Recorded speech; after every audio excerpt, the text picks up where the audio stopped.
Let me ask you about something else in terms of how you get it, how you get it to work.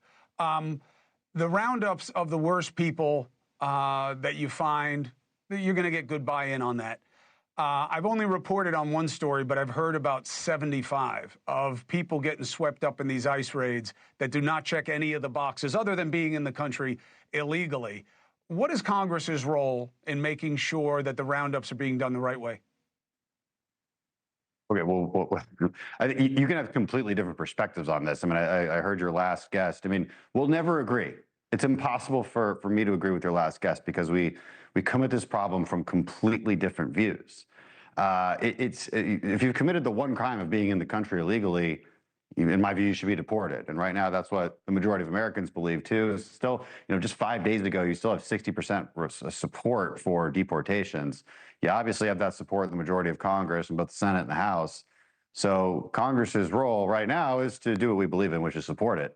I heard the last segment. I heard about this particular gentleman who was in Guantanamo. There's some believe he shouldn't be in Guantanamo, but I see no argument for that. Whether he's the worst of the worst or not, that's a subjective term. Whether he's part of Tren de Aragua or not, the fact is ICE will do an arrest.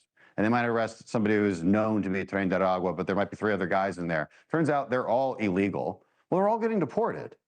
I think let's all get comfortable with that idea because it's legal and it's also just. You don't just ignore the others who happen to be there.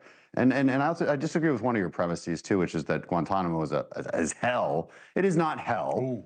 I've been to places that could certainly be considered hell. Guantanamo is not one of them. It is a large detention facility. It can be used for maximum detention. It can be used for these large-scale detention.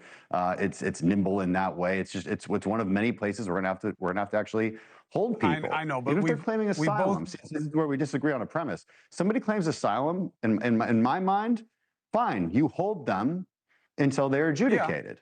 It's that simple. I don't have any problem with that. You I don't have any cannot problem with catch and that. release people. I don't have any problem with that either. I'm just saying the only place that we'll divide is we've both been to Gitmo, I'm assuming.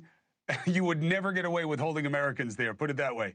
You would have the civil liberties people shutting the place down in about a weekend. But I hear you on everything else. I got to jump. We'll continue the conversation, and I appreciate your candor on the issues. Hey, thanks for watching. Go to joinnn.com to find NewsNation on your screen. And don't forget, click the red subscribe button below to get more of NewsNation's fact-driven, unbiased coverage.